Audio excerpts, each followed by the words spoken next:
ನಮಸ್ತೆ ಸ್ನೇಹಿತರೆ, take Gyan Kannada YouTube ಚಾನಲ್ಗೆ ಸ್ವಾಗತ.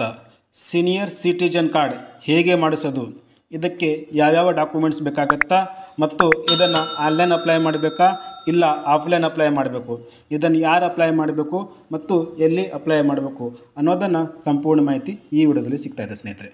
ಸೀನಿಯರ್ ಸಿಟಿಜನ್ ಕಾರ್ಡ್ ಮಾಡಿಸಿ ಉಚಿತವಾಗಿ ಎಲ್ಲ ಸೌಲಭ್ಯ ಪಡೆಯಿರಿ. ಸರ್ಕಾರದ ಹೊಸ ಯೋಜನೆ, ಈಗಲೇ ಅರ್ಜಿ ಸಲ್ಲಿಸಿರಿ. ಸ್ನೇಹಿತರೆ, ಸೀನಿಯರ್ ಸಿಟಿಜನ್ ಕಾರ್ಡಿನ ಉಪಯೋಗಗಳು ಏನಪ್ಪ ಅಂದರೆ, ರೈಲ್ವೆ ಟಿಕೆಟ್ ದರದಲ್ಲಿ ರಿಯಾಯಿತಿ ಸಿಗುತ್ತಾ, KSRTC ಮತ್ತು BMTC ಟಿಕೆಟ್ ದರದಲ್ಲಿ ರಿಯಾಯಿತಿ ಸಿಗುತ್ತೆ ಸ್ನೇಹಿತರೆ, ಮತ್ತು ವಿಮಾನ ಟಿಕೆಟ್ ದರದಲ್ಲಿ ಸಹ ರಿಯಾಯಿತಿ ಸಿಗುತ್ತೆ ಸ್ನೇಹಿತರೆ. ಮತ್ತು ಪ್ರೈವೇಟ್ ಆಸ್ಪತ್ರೆಯಲ್ಲಿ ಅವರಿಗೆ ಸಹ 30% ರಿಯಾಯಿತಿ ದರ ಸಿಗುತ್ತಾ. ಗೌರ್ಮೆಂಟ್ ಆಸ್ಪತ್ರೆಯಲ್ಲಿ ಇದು ಫ್ರೀ ಆಫ್ ಕಾಸ್ಟ್ ಟ್ರೀಟ್ಮೆಂಟ್ ಸಿಗುತ್ತೆ ಸ್ನೇಹಿತರೆ, ಮತ್ತು ಬ್ಯಾಂಕಲ್ಲಿ 0.5% ಬಡ್ಡಿ ದರ ಹೆಚ್ಚಿಗೆ ಸಿಗುತ್ತೆ. 65 ವರ್ಷ ಮೇಲ್ಪಟ್ಟವರಿಗೆ ಆದಾಯ ತೆರಿಗೆ ವಿನಾಯಿತಿ ಸಿಗುತ್ತೆ ಸ್ನೇಹಿತರೆ. ಇನ್ಕಮ್ ಟ್ಯಾಕ್ಸ್ ಡಿಪಾರ್ಟ್ಮೆಂಟಿಂದ ಆದಾಯ ತೆರಿಗೆ ವಿನಾಯಿತಿ ಸಿಗುತ್ತೆ ಸ್ನೇಹಿತರೆ. ಆಮೇಲೆ ಹಿರಿಯ ನಾಗರಿಕರಿಗೆ ಪೋಷಣ ಭತ್ಯೆ ಕೂಡ ಸಿಗುತ್ತೆ. ಸೀನಿಯರ್ ಸಿಟಿಜನ್ ಕಾರ್ಡನ್ನು ಯಾರು ಮಾಡಿಸ್ಬೋದು ಅಂದರೆ, 60 ವರ್ಷ ಮೇಲಿದ್ದವರು ಮಾತ್ರ ಮಾಡಿಸ್ಬೋದು ಸ್ನೇಹಿತರೆ, ಮತ್ತು ಅವರು ಕರ್ನಾಟಕ ನಿವಾಸಿ ಆಗಿರಬೇಕು. 60 ವರ್ಷ ದಾಟಿರಬೇಕು ಸ್ನೇಹಿತರೆ, ಅಂಥವ್ರು ಈ ಕಾರ್ಡನ್ನು ಮಾಡಿಸ್ಬೋದು. ಈ ಕಾರ್ಡ್ ಮಾಡಿಸ್ಬೇಕಾದ್ರೆ ಯಾವ್ಯಾವ ಡಾಕ್ಯುಮೆಂಟ್ಸ್ ಬೇಕಂದರೆ, ಏಜ್ ಪ್ರೂಫ್ ಬೇಕಾಗತ್ತಾ, ಅಡ್ರೆಸ್ ಪ್ರೂಫ್ ಬೇಕಾಗತ್ತಾ, ರೆಸಿಡೆನ್ಸಿ ಸರ್ಟಿಫಿಕೇಟ್ ಬೇಕಾಗತ್ತಾ, ಬ್ಲಡ್ ಗ್ರೂಪ್ ರಿಪೋರ್ಟ್ ಬೇಕಾಗತ್ತಾ, ಒಂದು ಫೋಟೋ ಬೇಕು ಸ್ನೇಹಿತರೆ.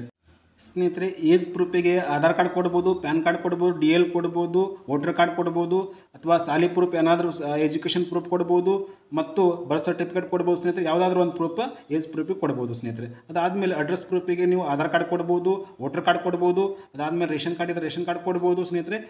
ಅಡ್ರೆಸ್ ಪ್ರೂಫಿಗೆ ಯಾವುದಾದ್ರೂ ಒಂದು ಪ್ರೂಫ್ ಕೊಡ್ಬೋದು ಸ್ನೇಹಿತರೆ. ರೆಸಿಡೆನ್ಸ್ ಸರ್ಟಿಫಿಕೇಟ್ ಸ್ನೇಹಿತರೆ, ವಾಸಸ್ಥಳ ಕೊಡ್ಬೋದು, ಮತ್ತು ನಿಮ್ಮದು ಬ್ಲಡ್ ಗ್ರೂಪ್ ಯಾವುದಿದೆ ಆ ರಿಪೋರ್ಟನ್ನು ಕೊಡಬೇಕಾಗತ್ತೆ ಸ್ನೇಹಿತರೆ. ಅದಾದಮೇಲೆ ಒಂದು ಫೋಟೋ ಕೊಡಬೇಕಾಗತ್ತೆ ಸ್ನೇಹಿತರೆ. ಇಷ್ಟೆಲ್ಲ ಡಾಕ್ಯುಮೆಂಟ್ಸ್ ತೊಗೊಂಡೋಗಿ ನಿಮ್ಮ ಸಮೀಪ ಇರ್ತಕ್ಕಂಥ ಗ್ರಾಮೀಣ ಕೇಂದ್ರ ಆಗಲಿ, ಕರ್ನಾಟಕವನ್ನಾಗಲಿ, ಬೆಂಗಳೂರನ್ನಾಗಲಿ, ಮತ್ತು ಅಥವಾ ಸೇವಾ ಸಿಂಧು ಕೇಂದ್ರಗಳಲ್ಲಾಗಿ ಈ ಅಪ್ಲಿಕೇಶನ್ ಹಾಕ್ಬೋದು ಸ್ನೇಹಿತರೆ. ಈ ಅಪ್ಲಿಕೇಶನ್ ಹಾಕಬೇಕಾದ್ರೆ ಗ್ರಾಮದಲ್ಲಿ 40 ರೂಪಾಯಿ ಚಾರ್ಜ್ ಇರುತ್ತಾ, ಸೇವಾ ಸಿಂಧು ಒಳಗಡೆ ಫ್ರೀ ಆಫ್ ಕಾಸ್ಟ್ ಇರುತ್ತೆ ಸ್ನೇಹಿತರೆ, ಯಾವುದೇ ಚಾರ್ಜ್ ಇರಲ್ಲ.